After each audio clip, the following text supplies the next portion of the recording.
Joining me now, live from Orlando, to talk about the case that Casey Anthony went through and the life of Casey Anthony since the acquittal on that first-degree murder charge is her attorney, Cheney Mason. Mr. Mason, thanks for taking the time to join us. Certainly.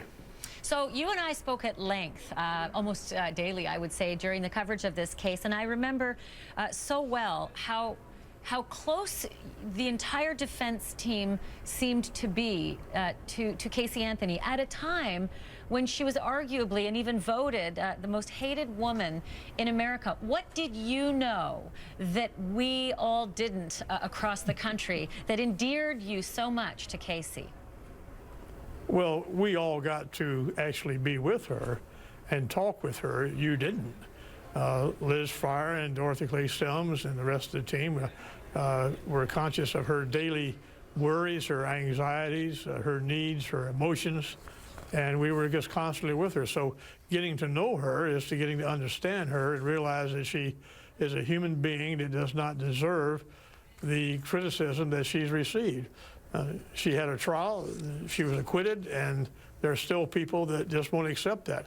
She's a very likable and personable individual if you have a chance to know her. And unfortunately, the world hasn't had a chance to know her. The world has learned what they think about her through the cameras and through media. Well, you could argue, you could argue, Mr. Mason, that the world got to know her through a series of facts, and one of those very difficult facts to accommodate for were photographs of your client dancing and having the time of her life, it seemed, in bars at a time when at trial we learned she knew her child was dead, and we also knew she'd been spinning the canard that instead the child was missing. And I just wonder how you could reconcile that with the person you say was so kind and generous and fun and sweet, etc. Well, actually, if you recall the trial, we presented an expert witness to talk about grieving, the grieving process, how so many people do it so differently. Some people break down and have anxiety attacks and cry and go into deep depression and clinical depression. Other people are unfazed or don't even accept, can't deal with the reality. It's out of their mind. And what you don't know, and something that I have revealed in the book, is that there were 2 members of the defense team that lost family members, died during the trial. And you did not see reactions or emotions or depression from those people because we had a job to do and you go on. In Casey's circumstance, I call it Casey world. She got into a point when the child was missing of not knowing how, where, or why, and couldn't accept it. You have to understand that by looking at the photographs of her and how close she was to that darling little girl and how they played, and so absolutely inseparable. And then all of a sudden she was gone. And if you remember from the trial, when that expert testified, Casey finally I remember it well. I'll tell you something. I remember it so well that when I had a chance to interview some of the jurors, I asked them specifically, wow, given your verdict, that expert on her grieving must have had quite an impact. And they said, oh, not at all. Not at all. In fact, what they said was, we just couldn't make that leap to murder because of some of the forensic evidence in the case. So I almost, from them, garnered, and again, from the jurors who made the decision, I garnered that they had a very difficult chasm to jump over simply because perhaps the prosecutors had just overreached, gone too far, said it was a first-degree evil, horrible murder, and then we're seeking the death penalty. But I'm actually more curious about today and how she's doing. Arguably, you are very close to her. You've remained very close.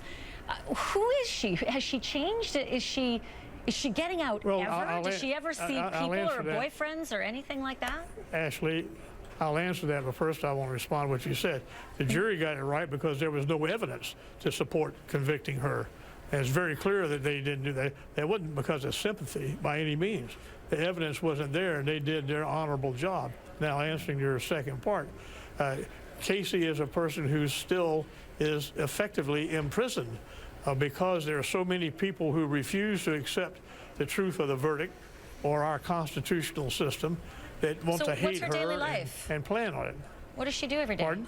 What does she do every day? Well, she gets up in the morning like the rest of us and fixes breakfast and cleans house, and then she does some work for a couple people. She does clerical work and some legal research and work and stuff like that. She Does she live alone? exercises. She tries to take her alone, and she tries to take care of herself. Does she live alone, or does she live with No, anyone? Well, my answer, like, she does not live alone. Okay. All right. There's always somebody around. What about just personal relationships? This was a young woman who loved being out in the bar scene and had lots of boyfriends. And has she dated anyone since the verdict? No, she obviously can't do that. And this young woman that enjoyed being out has had to come to the reality of dealing with the fact that her daughter is dead, not coming back. And she's gotten through the shock of that and understanding it and dealing more and more with the reality of what did and did not happen. And so she's going to be there for a long time. Casey, the person, is complex. Is she ever, wow, you hit the nail on the head. Is she ever going to tell her story, Cheney Mason? She's been deluged with requests for interviews. Is she ever going to give one? She may. Now is not the time. When the bankruptcy proceedings are all over and the people that are chasing gold for no good reason are done and it's all dismissed and she's completely free from the legal system, she may very well consider interviews. Right now, she doesn't want to because she knows that she can't control it. If there ever is an interview, it'll be one that's recorded. Yeah, can I ask you one last question? So not a live interview, but Sure. a recorded one. Can I ask you just one last question about Kaylee? Because so often that adorable little girl is sort of forgotten in all the machinations of the litigation, et cetera, and the outrage and the anger. And, you know, this little victim is a very core, important part of this story, if not the most important part of the story. Does Casey have her photographs up in wherever it is she's living? Does she speak of Kaylee often to you? Casey has photographs and she has her memories. She has not gotten over, and never will forget or get over the loss of her child, no matter what the haters want to think. I want to just remind everyone, you have a new book coming out, Justice in America. I know you have very strident opinions about not only the justice, but the media covering it. I remember you speaking very passionately about that then, and I'm sure the book has a lot of that passion in it as well. It's good to see you again, sir. I thank you very much for talking to us today, and I hope you can convey this message to your client, former client, if she's not watching right now, that we'd love the opportunity to ask her the questions and have her tell her story herself.